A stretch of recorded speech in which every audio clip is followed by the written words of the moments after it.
There are songs you enjoy, and then there are songs that feel like they're a part of your life. White Christmas is definitely one of those.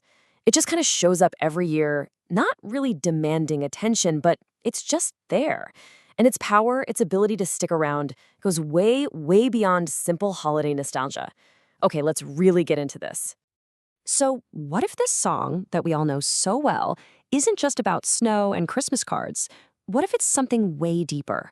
I mean, what if that calm, steady voice of Bing Crosby, what if he wasn't just performing, but was actually offering a quiet blessing to anyone listening? If you think about it that way, the whole song changes. To really get to the heart of it, we're going to do something a little different here.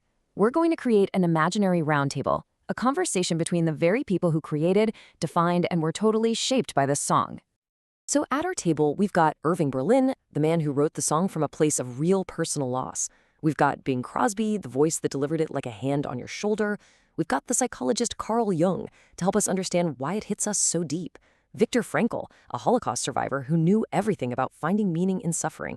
And finally, we have a World War II soldier representing the millions who heard the song for the first time in the dark, so far from home. So the song starts with this really simple line, "I'm dreaming." It sounds so gentle, right? Maybe a little wistful? But what if that kind of dreaming isn't about escaping reality? What if it's an act of profound courage? Now get this. Irving Berlin tells us he didn't write this from some happy nostalgic memory. He wrote it out of grief. For him, white wasn't about snow at all. It was about the sound of silence, a world where the noise of his own loss finally stopped. And dreaming was the only place he could find that quiet. And Viktor Frankl actually has a name for this. He calls it spiritual defiance. He saw in the absolute worst circumstances imaginable that the people who made it through were often the ones who could still imagine a life beyond their suffering. To say "I'm dreaming" is to stand up and quietly insist that this darkness, right here and right now, does not get the final word. And think about the soldiers hearing this on the radio. It wasn't about pretending the war wasn't happening. It was about remembering that they were more than just soldiers. For 3 minutes, that song gave them permission to be a son again, a brother, a person with a history, and maybe a future. All right, let's go to the next line because it builds on this idea, just like the ones I used to know.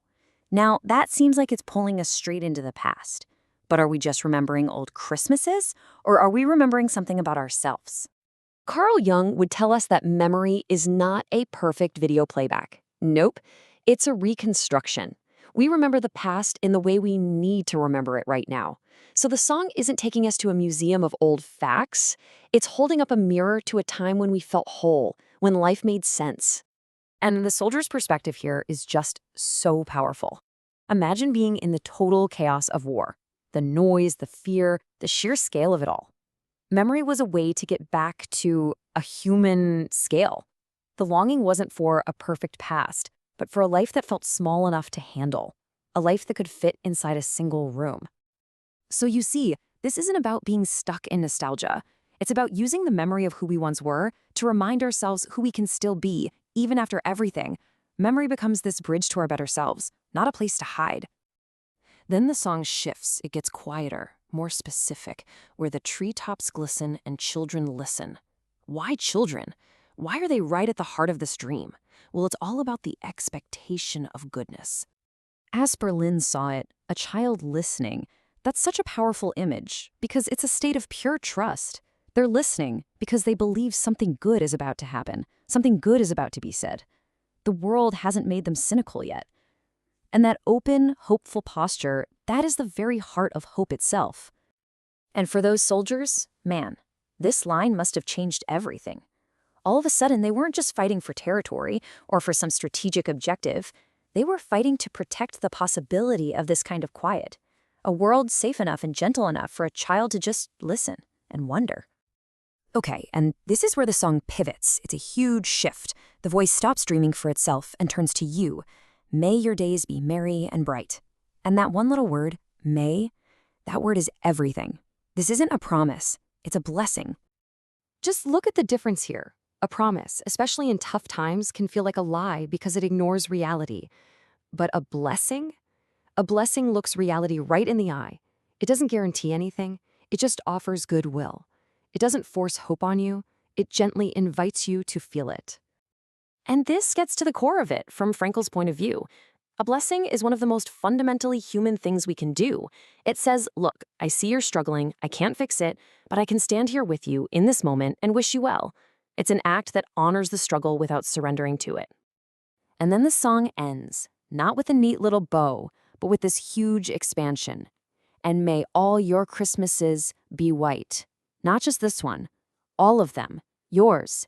This turns a personal wish into a shared, repeating, collective prayer.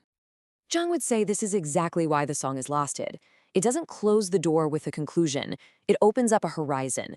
By wishing this for all our Christmases, year after year, it becomes this shared cultural symbol. Every new generation can pour its own hopes into what that whiteness, that peace, that quiet means to them. But a shared hope like that, it also comes with a little bit of weight. Frankl suggests it becomes a call to action. If we're all wishing for this world of gentleness and peace, it quietly asks every single one of us. So, what are you doing to make it happen? How are you showing up so this hope isn't just an empty wish? So in the end, the song's prayer isn't for some magical, perfect world to appear out of nowhere.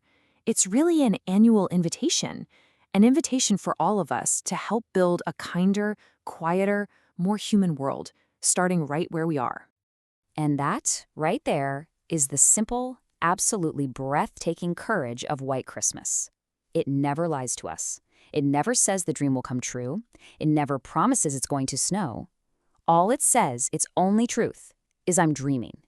And in a hard world, maybe that's the bravest thing you can say. Which really just leaves us with one last question to think about. In a world that can be so loud and complicated, a world that often gives us every reason to give up, what's the quiet, courageous dream that you are refusing to let go of?